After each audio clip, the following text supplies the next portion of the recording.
Hi there, my name is Memo, this is my channel Houseplantygoodness, and essentially it's a place where I like to geek out about my big passion, which you might be able to see behind me. It's tropical houseplants. So today I want to dive into a topic that has actually been requested a lot more than I ever thought it would be. And today I want to touch on heat mats. And I know some people have seen from some of my previous videos that I've had interesting results from using heat mats in the past, so let's dive into it. For those who might not know, this is what a heat mat might look like. My one isn't a particularly fancy one, and actually this I've got two. This is the lower quality one in relation to the other one that I've got. The other one is slightly, it feels more expensive, and I think it was a tiny bit more expensive. Both of them I've got off of Amazon. If I can remember during this video, I'll also drop a link down below. They've been okay as heat mats. Now, let's dive into a bit as to what a heat mat is, and what it's meant to do, essentially. So you plug it into the wall. Obviously, I've got a UK plug because I'm based in the UK. And this goes underneath plants. Now, I'll be more specific with that because I know that people want to know what my experiences have been. So having done a bit of research before using a heat mat, and I might actually put this down because otherwise you're just going to see me holding a heat mat for a while, and let's chat and I'll show you some examples of plants that you should be using in a heat mat and ones that you probably shouldn't be using. So diving into it a bit more, so obviously that's a heat mat. It's nothing particularly exciting. It is something that you plug into the wall. For people who have not experienced heat mats before, and I didn't have any concept of it necessarily when I first got mine, is that you would plug it in, you're going to go and try to feel it to begin with, and you're going to think that it's going to be quite hot to the touch. But actually the reality is with heat mats, they are meant to replicate what it would be like in the soil on a warm sunny day. And in order for you to feel heat on your skin, if for instance, I know Celsius, I don't know what this might be in Fahrenheit, but kind of an average human temperature might be 36 to 37 degrees Celsius. Can you imagine if it was hot to the touch? It would mean that it would be kind of above 40 or even 50 degrees Celsius.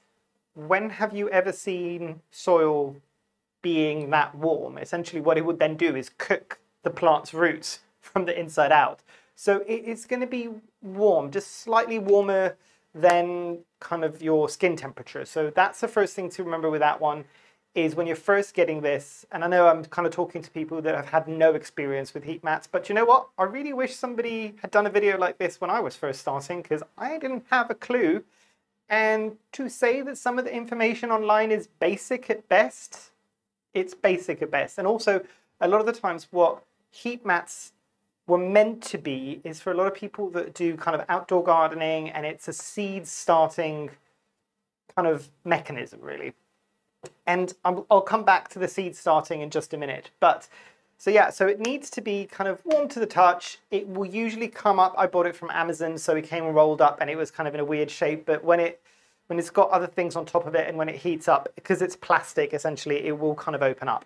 Now, the one thing I will say is, knowing what I know now, because I went for some of the most basic heat mats that I could get, knowing what I know now, there are other heat mats that I think are meant to be for reptiles, and they've got a heat sensor, because this might be something that you're putting into a reptile enclosure and there's a heat sensor. That's an interesting one that I'll come back to in just a moment when I talk about heat mats and using propagation boxes, and my opinion based on my experiences as to whether or not I would recommend that. But yeah, essentially that's what it is. It's a very kind of unexciting bit of kit in terms of what it is, but there is a lot of little niggly things around it. So for instance, one of the questions that I first had, and I'll answer this as if I was talking to myself and trying to find this information when I was looking for this information. But one of the things I didn't know, because it didn't really state it anywhere, is, okay, it's on now. Do I switch it off at any point? Does it need to be switched off at night? I don't know. And I'm not 100% with that because I still didn't find an awful lot of information online. I was a bit worried because my background is more on the digital side of things, but I do have a lot of friends who are kind of electricians or electronic engineers and all of these things. So, but with this, I found that switching it off at night worked for me. I was a bit worried that it might kind of damage it in some way if it's constantly being switched on and off. I was also worried it might get damaged if it's constantly on. I was trying to find things online, and essentially it's a mixed match of what people are saying. Some people saying, yeah, it's absolutely fine. Some people saying, no, it needs to be on all the time because the nighttime temperatures otherwise will drop too much. But again, I'll come back to what the original issue is with this bit of kit, because it is meant for the outdoor gardener. And I know a lot of people that might be on my channel tend to be more on the houseplant side of things.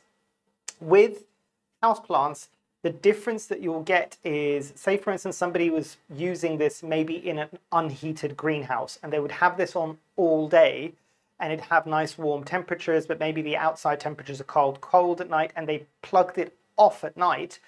That plant's soil would drop from kind of a good 30 degrees down to potentially 0. And that's what they were saying is maybe don't do that. So, but in a household environment, as long as your room isn't too cold, that drop isn't going to be so drastic that it's going to cause too many issues. But yeah, I think that was a bit more on that. The thing that I would say is some of them I think do maybe come with timers.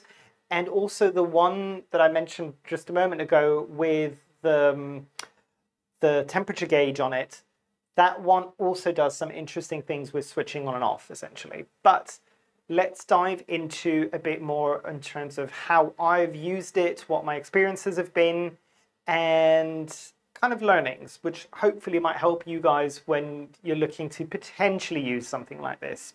So right off the bat, I will say that the thing that I've had the most success with a heat mat is obviously using it for what it's intended to do, which is a seed starter, which gives it a bit of a kickstart to get seeds going. So for instance, I've got some Anthurium metallicum, and hopefully it will focus, probably not, but you might be able to see. Let me see if I can bring it in a bit closer, and I'll hide my face. There you go. So you can see some of the seeds on there on the sphagnum moss, and that is good because it will give it kind of a good condition to start growing. And I've obviously got a tray of, this is crystallinum mixed with Viterifolium. And so for instance, let me give you some indication of the difference. So with anthuriums, everything that I was finding online for seed starting with anthuriums is, it says obviously keep it somewhere warm because it will give that seed enough kind of boost to get going as quickly as possible. I didn't do this. I wasn't using a heat mat when I was starting these, and I saw that they took a very long time. It was in the winter when I was starting to propagate them because that's when I got the berries. So I needed to use them because if you know anything about anthurium pollination, getting the berries, getting the seeds, they perish relatively quickly, and you do need to use those seeds kind of fresh, really. So I didn't have an option. I did put it in prop box, which was quite close to a radiator. So the temperature was relatively warm, but it wasn't possibly as warm as it wanted it to be, basically. So I had quite a few kind of the original, I think it's cotyledons, which is the first couple of leaves that come out from most seeds.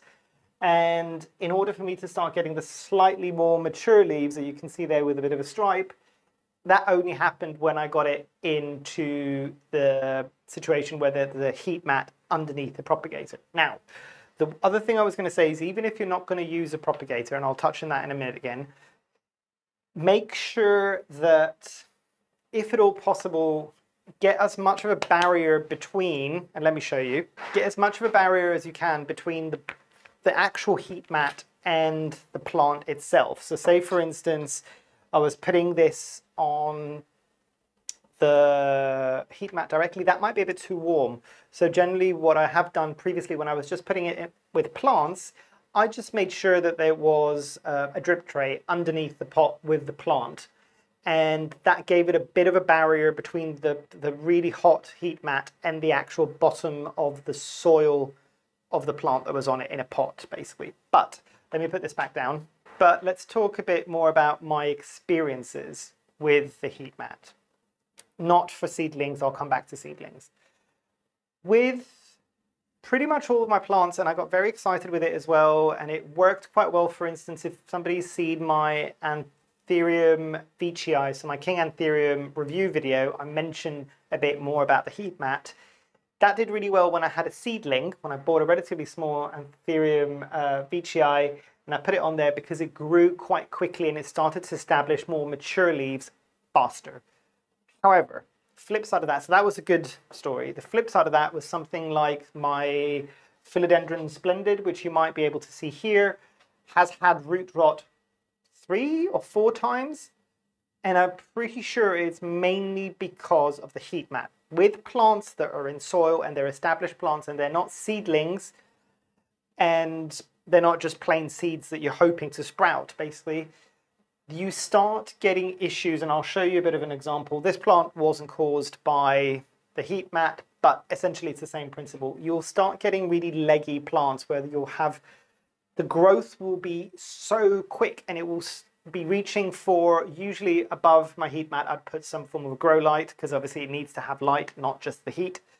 But it starts getting really, really tall, but not as bushy, basically. And you'll get that with seeds as well, with the seedling situation. And that's usually, that bit of advice that you can find online is very true, I find. As soon as you've seen the seedling sprout, sometimes with anthuriums, I might let them go on for a bit longer because I've seen that it's been okay. You need to stay on top of watering. But with everything that isn't a seedling or an anthurium, the moment that you see something sprout, take it off the heat mat. Put it somewhere else. It still needs its humidity and it's still growing, and it still might be rehabbing. So rehab has been an interesting one with this. I think when I was rehabbing, because that's what I was doing with the Splendid, it was a bit stressed when it came to me. But it did really well for rehabbing. You just need to really pay attention, because I didn't, and I let it on for too long. And generally the problem that I got with the Splendid is the problem that you get generally with heat mats if you're putting established plants on, is it does great. You avoid root rot in the sense that the soil doesn't stay moist for too long. However, you then run the risk of root rot because the pots and the soil in the pot might go dry way quicker than you're expecting, even if you're really paying attention to it. And the roots in the soil's dried out, the roots have dried out, you then water it as you would normally, and the roots, the dry roots, start rotting, and it then causes root rot that way.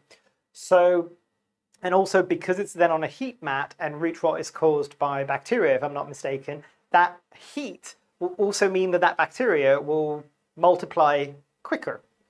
So you might be kind of getting the gist of what my suggestion would be on this is, yes, use it on a seedling and seeds, but maybe not on full plants for longer than a few days. And by a few days, I mean 2 to 5 or maybe 7 days, and then take it off, because you can control it a lot better then.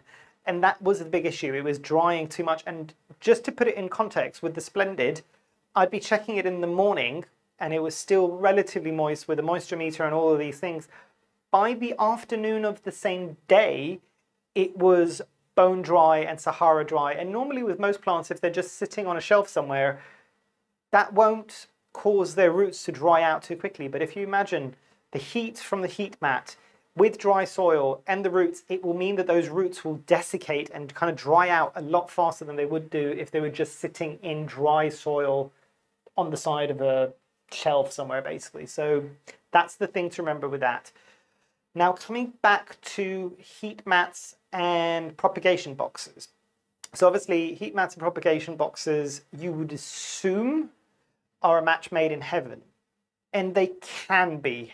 However, so with a prop box, what I found is if you close the lid and you put the heat mat on there, yes, the humidity will stay and it will be quite warm. But that, for me, it felt like the plants were pretty much like cooking and steaming from the inside out. So what I've learned now with all of my Anthurium propagations, the seedlings essentially, when I've got the heat mat and I've got the prop box, I don't ever fully close the lid of the prop box. And obviously I've got the LED grow lights on the lid of the prop box, but I always have it slightly ajar. It still gets some circulation going. There's still a decent level of humidity on there. And also, and this is the other thing, I'm touching on what I was just speaking about a moment ago, I switch off the heat mat at night. And what I also like to do at that point at night is close the lid, because it will keep in some of that heat and some of that moisture overnight, but it won't continue to heat up and cook the plants from the inside out, essentially. But yeah, so, and I learned that the hard way. I got quite a few rare plants that I was putting into a propagation box with the lid on, and they turned to soup quite quickly, and the stench was insane, basically. There's also something to be said about the growing media that you're using as well. So for instance, I've only ever tried the heat mats directly with plants on them in an aroid mix. I've never done it with something like pond, which I've done it now. I would imagine with that one it would dry out even quicker. You might want to then put a reservoir of water. Most heat mats are technically waterproof. They're obviously not meant to be fully submerged into water, but if a few drops will go on it, check with yours obviously, but it should be okay, because obviously you'd imagine these things are made to have plants sitting on them, which generally the plants will be some form of moisture in their growing media. But be careful is what I want to say with this one. I know there's a lot of people that want to do it, and the people that have been here for a while know that I have very little patience, which, again, this is reasons why I want to try things like heat mats to see if I can speed things up a bit more. Yes and no, basically. Sometimes just having a good heat within the room that the plant is in, and it doesn't drop too much and it doesn't fluctuate too much, is enough to kind of get those plants going. As I said, there is something to be said about possibly rehabbing plants slightly on a heat mat. But obviously then you need to then remember that the plant came stressed, it came on the heat mat, it was a slightly better condition, it kind of bolstered itself up for a few days, but then you move it off the heat mat. That's still going to stress that plant to a certain degree anyway. And even seedlings, I've taken some of the seedlings, granted with only the cotyledon leaves, and it was only 1 or 2 basically, just because I wanted to try it. And I put it out in my conservatory, which again, the humidity level is high, but not as high as a propagation box, and definitely not as warm as it would have been with a heat mat in it. And yeah, the reality is those initial leaves are crisping up. However, because it was a crystallinum seedling, and my crystallinum is like bomb-proof essentially, they're bouncing back quite quickly and they're getting new leaves growing in because they're kind of acclimating to their environment. But the point I'm trying to make is they did still wobble.